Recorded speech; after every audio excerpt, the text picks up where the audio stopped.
feel at this time in the process when everything's complete and then people are viewing it and critiquing it? How are you calm at this stage? Yeah, I mean, there's kind of nothing you can do. It's out there and done, but it's still quite nerve-wracking. We did a screening last night, and it was friends and family, but yeah, it's quite exposing, you know. So you kind of, you know, you want people to like it. So I was really nervous last night, and also we had a screening room that wasn't quite big enough for the amount of people that we'd invited, but it just worked in the end. So before I was just like, not enough spaces, and there was 3 pregnant women there that I was like telling them, just go in now because there's not going to be enough spaces. So all the pregnant women said that their babies were dancing to the film. So well, that's a reaction you want, isn't it? Exactly. You can't beat that. Yeah, exactly. Dancing babies. That's the audience we want. They don't pay, but you know. Right. So is there a sense of relief as well? Because obviously you work on a project and it's all consuming at that point, and then you can just get it out there and just wait for the responses. Is it a bit more like that? Yeah, it is a sense of. It was a huge sense of relief when it finished, because it was really quite. We worked really hard on it, and you know, the shoot. We only got it all happened very quickly. It was 2 weeks before the gig happened that we were confirmed and happened, and so there was this mad panic to get it ready, and then, you know, we had this one night to film, and we're filming all night, travelled halfway across the world to do it, and then to come back, and this, 40 hours of rushes, and we wanted to do all these special effects stuff. So, you know, the edit was about 3 or 4 months, and it was, you know, 6-7 day weeks, 12 14-hour days, obsessive mentalism, you know, but it's great. Yeah, it was you know, not great for personal relationships, but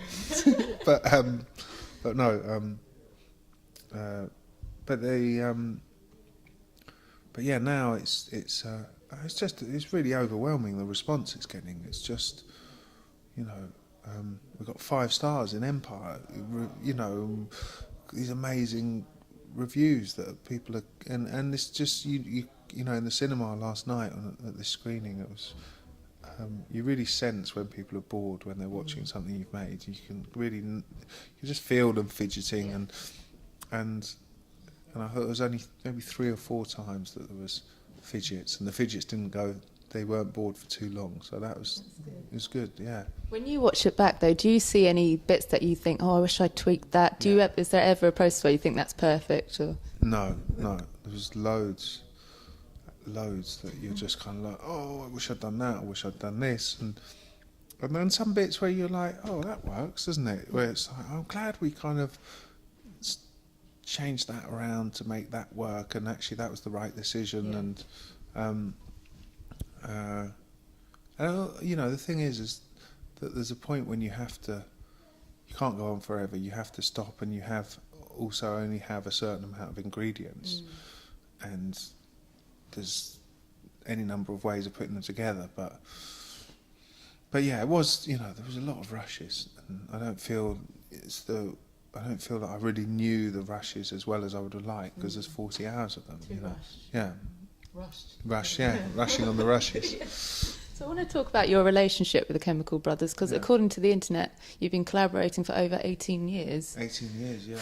Yeah. So how did the friendship come about? When did you realise that maybe you'd work well? Well, I was doing visuals with a guy called Noah Clark, and we had a company called Vegetable Vision, and we had to remind a German promoter once that it was a state of mind, not a plate of food, when he took us for a vegetarian restaurant, and we'd been touring for days on end. But anyway, but yeah, we were doing visuals for kind of bands and clubs and raves, and I guess we kind of intersected a bit. They were called the Dust Brothers then, so we'd be doing visuals and they'd be DJing, and they saw our stuff, and they really liked it, and you know, we liked their music, and then they decided to go out live, and I think the set then was 20 minutes long or something, and they were like, "Do you want to come and do a show?" And so we did, you know. But it wasn't, you know, kind of no idea that. I had no idea then that, you know, I'd be here now, 18 years later. You know, well, you just don't think. You can't like predict that. No, you don't think like that when it's just, yeah, going to Leeds, you know, and all the equipment's, you know, in an ice cream van, and we're going off. This is fun, you know, and but it's been, you know, it's really wonderful that to have that length of creative partnership and be able to, you know, they've really trust me with stuff, and they let me do kind of what I like creatively. Obviously, not if it's stuff that they don't like, but they really encourage and empower me to just do what I think is good, you know. And that's what happened on the film. It was, look, if you believe you can do something and actually capture what the experience is like to be at a Chemical Brothers show, then do it, you know. And they were really, you know, all the stuff that's different about this film in terms of compared to standard television style concert footage, all the ideas of, you know, whether it's projection into the festival, or whether it's the girl that we feature, or whether it's all the audience shots, or whether it's going to just the visuals, or whether it's combining the visuals with the footage that we shot and layering it up. All those techniques, they were like, push it further, you know, come on, Definitely be bolder. yeah, you know, it make a statement. If we're going to do this, do it, you know, the same way you do the show. Don't be conventional, you know. And that's really, yeah, it's amazing really to have. And I think they're really great at just, I think generally, you know, I've worked with some brilliant directors and brilliant artists for their artwork and stuff, and they're really great at just letting people get on with it and do their thing, you know, pick the right person and let them do it, you know. It's like if you've, like me working with an actor or with a production designer or with a, you know, pick someone and then try and impose your thing on them, because you want to get something out of them, you know. Obviously you've got the story or the whatever it is, but it's about getting the best out of a person. Yeah, you've picked them for a reason, so just trust them and exactly. see what flows. Yeah, and that's quite, you know, that's not perfect timing. Yeah, great timing. You know, but also being able to be really straight and really blunt, you know, in the edit process. You know, there was moments when they'd come in and go, well, that start's not working, is it? What are you going to do about that? It's like, I don't know. I thought it was all right. Yeah, well, I kind of knew it wasn't quite working, but you know, it's like, you're gonna have to sort that out, aren't you? It's like, yeah, I will. You know, but that was quite a challenge at the start, because, you know, we needed to create this anticipation before they come on, but we didn't have any footage of anyone being anticipatory. No, that's not a word, is it? But sounds good though. Yeah, it's working. It's so yeah, we ended up doing this animation that kind of hopefully solves it. Was that with the flare, almost circles that were the green, buzzing hypnotically? Yeah, that then becomes the screen. Yeah. So yeah, then, you know, then I just put it on some poor, lovely Johnny who works with us, who's a brilliant animator. Was like, okay, it's going to sort of look like an EQ level and like an abstract EQ level, because Tom's just, it's like he's just switched the ignition of the mixing desk on, and then we see it coming up, and then I need that somehow to become the light sculpture that's in, you know, the Solaris. And he's like, oh, okay, right, yeah, thanks, you know. So, but he did a brilliant job, and it's very much, you know, that's the other thing. It's, you know, like all these things, it's a team effort, and we had wonderful editors and you know, special effects editors and animators, and, you know, a lot of this big post-production job. It really was. I want to talk about the images you use though, because some of it reminded me of like simulators or the Star Wars ride you go on at Universal, in terms of the fact that you feel like you're going on a ride, like you're taken through in that architectural. Oh yeah, in Believe, yeah. You're just sucked into that. Yeah. Then you have the hypnotic jellyfish and stuff. Where do you get all your ideas from? Well, really, the music kind of, the music's the script. That the set is kind of is a sort of journey of, the music takes you on a journey of emotions and sort of try and reflect that. But ideas have they've formed over the years as well. Like there's a recurring image of the clowns that come in and scary. It's a bit scary. One of them's my dad, the one that says "You're all my children now," and Claims of fame. he's retired from his. He was a journalist, but he ended up as a clown for the Chemical Brothers. But and he still hasn't been paid. Don't mention it. He might have forgotten. He might, yeah. Hopefully, hasn't signed a release form. He might sue us. Sue his son, would he? No, let's hope not. But yeah, so yeah, I mean, Don't Think's a good title for the film because it's also a good title for the approach to the visuals and the approach to the film itself, of just kind of what does the music instinctively do to you, not kind of overthinking it too much, So for that song Saturate, it's like, listen to this song, okay, it reminds me of that game Pong, a computer game. All right, well, we'll have some dots bouncing around the screen. All right, and then the tune drops, the beat kicks in. Well, what happens now? They should explode, and I really like that super slow-mo camera that you can use, the fans, I'll do that, and so some of it's, and also some of it is just ideas that I co-direct the show now with a guy called Marcus Lyle, and he might have found some amazing kind of stuff online that's like this. He found this stuff called ferrofluid, which is this kind of magnetic. It looks like a mixture of mercury and oil, and it reacts to a magnet. And he's like, "Have you seen this?" "Oh, we've got to film that. We've got to use that for something." And so but yeah, you're saying about the fly-through stuff. It's that thing of it being a journey, And I guess that stuff and the clowns are kind of, there's a little nod to, I know a few years ago I made some experimentation with certain kind of very frightening hallucinogenic drug called DMT, and that's kind of a journey through. Anyway, I won't try and explain, but I wouldn't recommend it. But it's I guess that was that's all sorts of things. But then we wanted on one song, Swoon, which is just remember, the chorus is just remember to fall in love.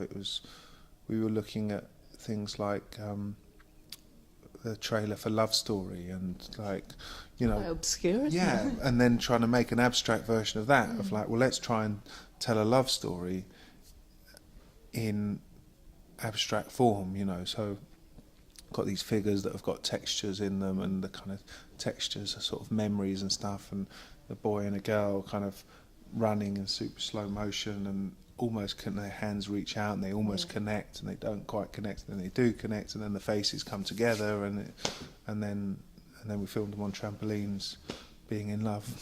Why not? Yeah, so that's whether anyone gets any of that, it doesn't really matter. It's kind of a feeling, If it works with the music as well. Yeah, exactly. And then Tom and Ed might, sometimes come up with ideas of, Don't Think.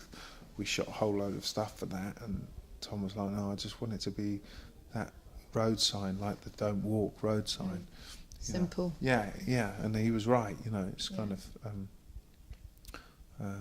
So You've got the trippy influences when you have the sequence that are out of the arena and just in the open space with the audience members. Yeah. There's scenes that remind me of like Baz Luhrmann and who else? Danny Boyle. When they do the sequences, the hedonistic party things with the camera mounted onto the person. Is that how you did it to get the spinning background? Yeah. Shall we just stop? Or is it all right? I don't know. Shall we just see? Yeah.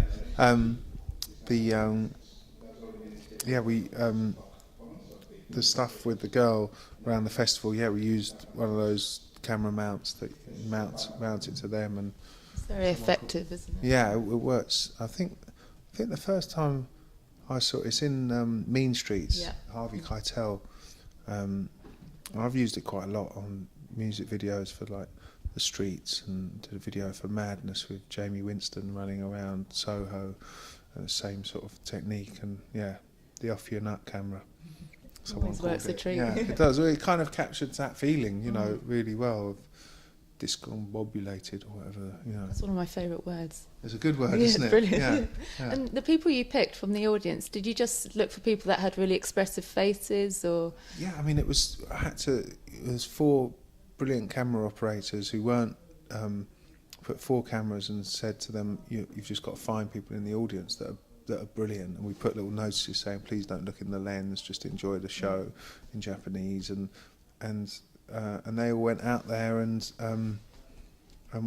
found these brilliant people, you know, and kind of interacted with, you know, got their trust in a way that maybe, you know, that those 4 operators weren't super experienced or anything. They weren't necessarily, that wasn't their job, camera operating, but they loved the show, and I think that meant something, you know. Technically sometimes there were mistakes, but all that footage had so much feeling and emotion, and Felt authentic, didn't it? yeah, and it's just, you know, saw those rushes and I was just so pleased, because it just felt like yeah, we've got something really special, because they're little privileged insights into people's kind of private moments, aren't they?